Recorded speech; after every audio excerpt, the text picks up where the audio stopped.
Fala, meus otakus e otaquinhas, beleza? Bem-vindos para mais um vídeo. Aqui quem está falando é Genil, do canal Gênio do Geek. E hoje vamos falar da segunda temporada de um anime que vai contar sobre a corte imperial na China antiga. Já se passaram alguns meses desde que uma garota de 17 anos, conhecida como Mal Mal, foi sequestrada e forçada a trabalhar como criada de baixo escalão no palácio do imperador. Até que seus anos de servidão acabem, né? Ainda assim ela consegue manter o seu espírito curioso e pragmático, planejando trabalhar até que seus anos de servidão acabem. Estou falando desse anime maravilhoso que já está acabando. O último episódio vai ser semana que vem. Esse é o episódio 23, o próximo é o 24.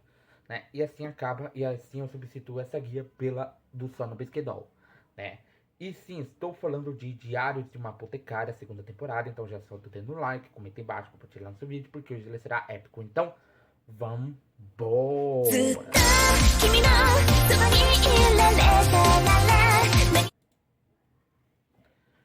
Bom, galera, nesse episódio vemos que o Jinchi acaba vendo que Lihaku conseguiu resgatar a Mal Mal, né? O Lihaku tinha conseguido lá, ele conversou, pegou as crianças do clã Shi, levou elas para um lugar, porque ele com certeza iria enterrar ou queimar, alguma coisa assim. A própria Mal Mal tinha decidido que não iria sair de perto dessas crianças e pede para dormir lá. O Jinchi estava procurando pelo Shisho, né? Que foi um dos servos do antigo imperador, né? Pelo jeito, as coisas que aconteceram na época do antigo imperador se arrastam, né, na época atual, né? O antigo imperador, né, ele foi um cara que gostava muito de criancinhas, né? Tanto que a esposa dele foi, né?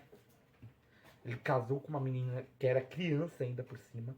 E ali, dentro daquele momento, o Shisho acaba aparecendo, atirando em um dos seus servos. Ali seria meio que uma peça teatral, porque ele estava atuando como vilão da história. Só que a pessoa que arquitetou tudo isso também foi a Lowland, né? Por quê? Porque ela sabia de toda a história do Império, ali daquela nação do Império, né? Sabia de tudo que sua mãe fez, sabia de tudo que aconteceu com sua mãe, sabia de tudo que aconteceu com seu pai. Porque é o seguinte, é, eles vão até um lugar, as mães lá das crianças que morreram, as meninas que serviam a Shenmei, falaram que não tinham culpa de nada no cartório, que elas não tinham culpa de nada, de nada, de nada, e falam que a Lowland e a Shenmei estariam ali. Só que ele olha o próprio Jinx, acaba olhando para aquele quarto e não acha nada. Ele não acha simplesmente nada. E o Xixo já tinha morrido dando risada, parecendo One Piece, né? Lembram? Toda vez que alguém morre dentro do anime do One Piece, ele sempre dá um sorriso ou dá uma risada. Vocês lembram? Gold Roger, Barba Branca, Ace, Oden. Muitos desses morreram rindo, né? Muitos morreram rindo.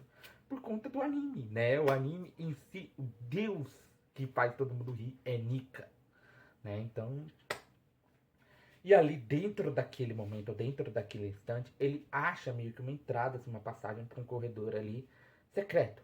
A Lowland estava esperando ali com uma feifa. Só que essa feifa estava adulterada por ela. Ela meio que fez o tiro sair pela culatra para matar a própria mãe, né? Porque ali acabaria com toda a corrupção da família Shi, né? Quando ele chega ele vai com ela porque ele sabia que ela tinha algo para falar para ele.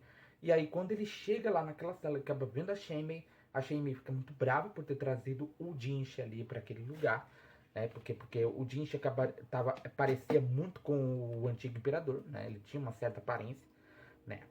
E ali ela começa a contar toda a história. Fala, no tempo do antigo imperador, você foi dada como escrava. Você foi presenteada como uma escrava.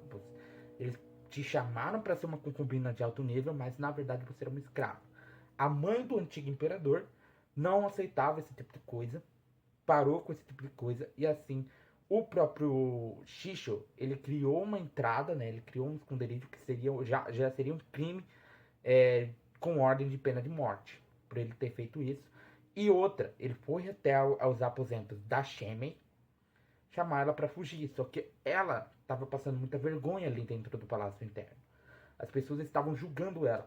O antigo imperador nunca foi visitar ela. Ela foi chamada para ser concubina, mas nunca foi visitar ela, nunca foi fazer esse tipo de coisa com ela. Então, ela querendo que ela, não querendo fugir para não estragar a sua imagem ali, né?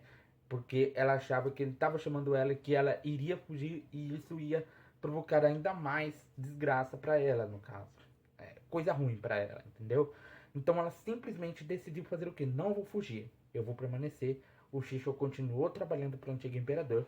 O antigo imperador faz um pedido para ele ficar com a esposa dele e a filha, que no caso seria Suire, né? Que o nome era Shisui, né?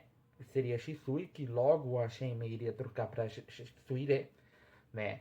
E aí a própria Shenmei não sabia dessa história por completo, né? Não sabia dessa história, né? E ela fica tão brava ao ser revelada essa história que ela simplesmente tenta tirar na própria filha, na Lola. Ela tenta tirar na própria Lola. Por quê? Porque ela contou que o pai, o Shisho, tinha chegado no antigo imperador e pedido que lhe dessem a Shenmei para ele. E ele consegue a Shenmei. Só que essa questão, ela tinha ficado tão brava que com o antigo imperador, com aquela nação, que ela tomou o clã Shi para ela e fez todas aquelas atrocidades, fez tudo de atrocidade que podia fazer e botou toda a culpa no Shisho, né? E simplesmente ela atira na própria filha, o tiro sai pela culatra, ela acaba sendo morta. E a Lolan acaba fazendo dois pedidos, né? Um deles não seria não incriminar, não botar culpa no resto do pessoal do clã Shi.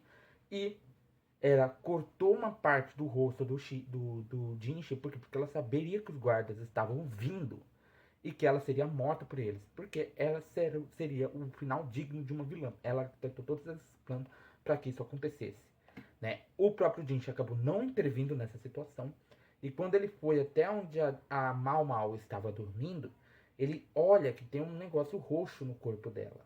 Olha que tem um negócio roxo no corpo dela. Quando ele vai checar, ela acorda perguntando o que foi, mestre Jinshi.